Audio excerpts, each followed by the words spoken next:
Howdy, y'all. Joe Hills here, recording as I always do in Nashville, Tennessee.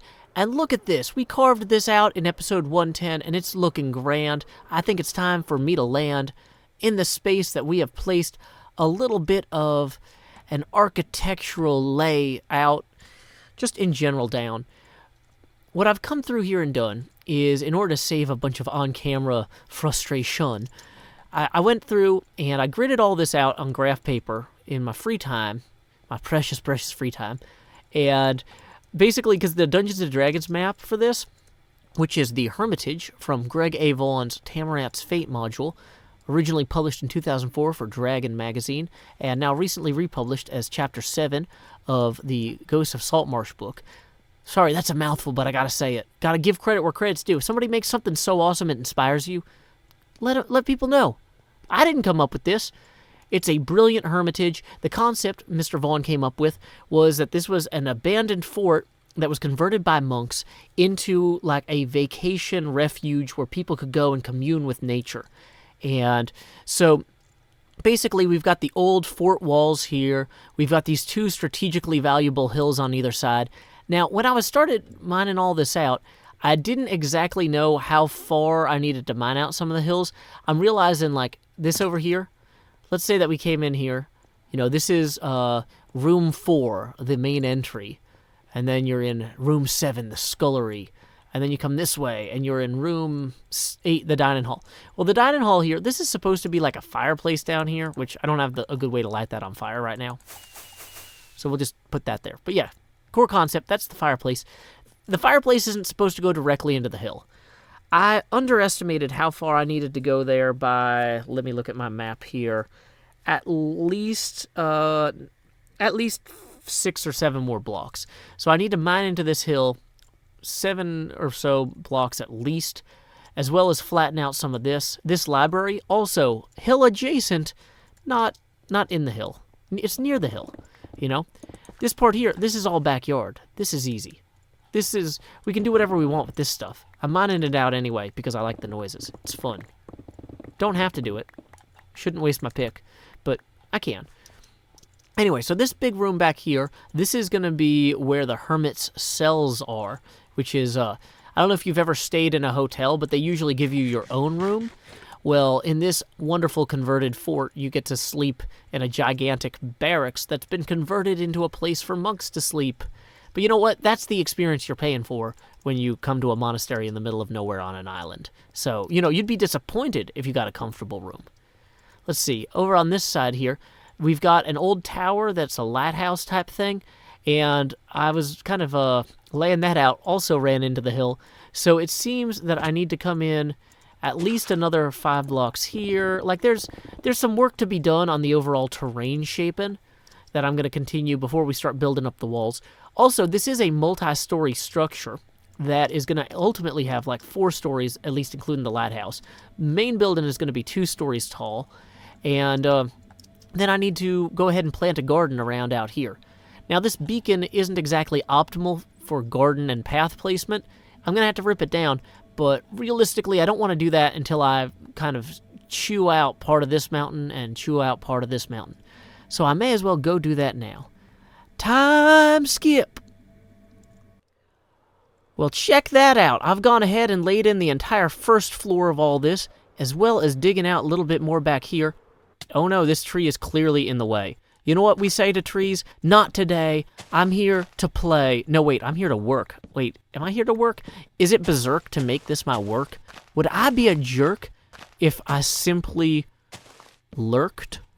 Or should I take my axe in hand and strike downward toward the land to create something grand? Or am I just grandstanding when I'm free-handing this axe? Feel free to leave your comments about that. I don't know.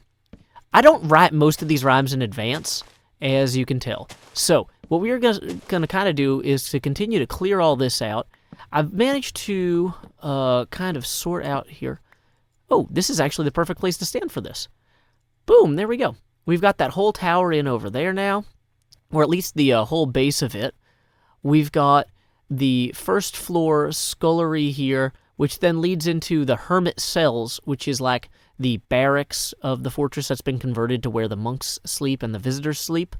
I've started expanding this backyard here. I put in some dirt so that I can get the grass to spread. I got a little stairwell down there.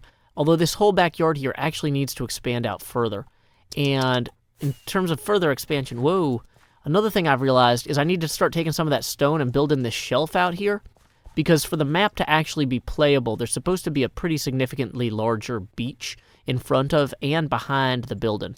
So if we come out front here, you'll see the same thing. But let me use a bed real quick so we don't get those crazy phantom beholders flying down at me. Howdy, Ren. Oh, yeah. So anyway, so I've started expanding this front beach out here too to make sure that I can see the building the way I want to see it in the distance. I started looking at how tall each floor needs to be. In the original map, the floors are each about 10 feet tall, but I might need to fudge that a little bit in order to get the building as vertical as I would like, to have it look the way it looks in the artwork. Because like sometimes when they do artwork for these sorts of books, they'll kind of fudge the perspective so the walls of a building don't block the iconic view of it. And I want visitors to this island to enjoy the iconic view, even though I'm limited by geometry to generating it by messing with shapes and sizes rather than just making lines longer or fudging it a little bit. I guess technically what I could have done is built the whole monastery 2 or 3 blocks higher up inside the walls. Like I could have had the walls be the normal height, and then had a slight elevation of dirt inside of here to bump it up. Wow, I'm really regretting not doing that now that I'm saying that out loud. That would have been a really good idea. But anyway, I'm making a little bit of progress. I've started working on the garden that's going to be in here. I got to move this beacon out of the way. Got to expand just kind of all of this in general. But I feel like this is good progress, I say as I fall off a wall. That's the Joe Hills difference right there. I am the best at feeling good about myself as I fall off things that genuinely I have no reason to fall off of. It's fine. But yeah, look at that. That is a reasonable foundation, well, for a building. And once we kind of pick out some materials and stuff for the floor in and the roof in and everything, I think it'll all start really coming together. Time skip. The sun may be setting, and the water may be wet, and I may be walling in all of this, yet I ran out of stairs before I could complete this wall. However, I think that the grass below is verdant and lush, and it's quite a rush. It makes me excited about the ground in general. So, embracing that ground-based excitement, I've actually begun testing some different flooring options for inside of here. Now, the book describes it, the floor of the ground floor as flagstoned. Whoops. Hey, thank you, Impulse SV. So I feel like having flagstones when you first come in here. Once again, beacon will be gone when we actually do this. But I feel like having flagstones in here will feel natural. That would be what somebody who built a military fort would build. You know, they would take stone from the nearby thing and build flagstone floors. The monks who run this vacation place, this is a spiritual retreat, not a luxury vacation place. So I feel like flagstones will look good in general here. I still need to pick out like what kind of wood I want to use for the doors. I'll probably use that kind of simple looking wood because neither militaries nor monks love spending a lot of money on fancy doors. So this is gonna look good in general. Now, I think what it is really time for though is to start working on our second floor here, because as you can see, that first floor layout pretty much 100% complete with that wall placed, with the pantry dug out here. Whoa, pantry. Good thing I haven't put the foodstuffs in. I would have like squashed an apple box. That's an apple crate for those of you who care deeply about how produce is shipped. But anyway, I don't want to be squashing apple boxes. I want to be putting in second floors. I want to be expanding our tower up to the 3rd and 4th floor.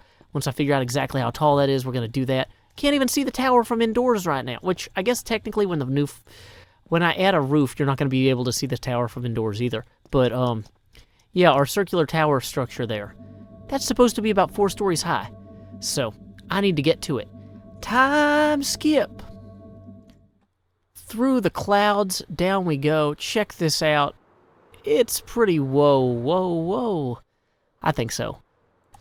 Whoops. This room's not done yet. And, so that was a great place to end that flight. I think I might just re-engage. There we go. Quick hop. That's where we want to be. I've been working on... Where are we now? Dang it. Oh, yeah, this is the dining hall. We come out here. This room is going to have a stairwell that leads up. It's actually supposed to have some pillars that support this. If I can find my map here. Looks like they're, whoa. For example, I shouldn't be looking at maps while I'm playing Minecraft. Guys, make a note. Don't do that. So, for example, it should be one pillar right down here. And then like another one kind of on the corner, it looks like. So, maybe like right here. Boom. Actually, having that pillar blocking that door doesn't seem optimal. I'll probably move that door... Actually, the pillar's supposed to be inside the door. Okay, that's easy. So we'll actually move that pillar over one to here. There we go. Ta-da! Great. So we've got kind of a rough concept of how high our second floor needs to begin. We've got our tower built all 4 stories high. We know our second floor roof will start at about there, except for the areas that are vaulted, which will be higher. But I think that on the whole, we made a lot of progress this video. So, you might have noticed that this video was mid-roll ad-free. That is thanks to $50 a month sponsor EagleFam. In lieu of that mid-roll ad, I will now read a poem of my own devising. This one was inspired by my daughter Corinne. I asked her, Corinne, what should I write a poem about? And she said, a poem about me finding flowers. So here we go. Corinne, Corinne, where have you been? Daddy, I found all the roses! Close your eyes for a pretty surprise. We can just follow our noses. Until next time, y'all, this is Joe Hills from Nashville, Tennessee. Keep adventuring.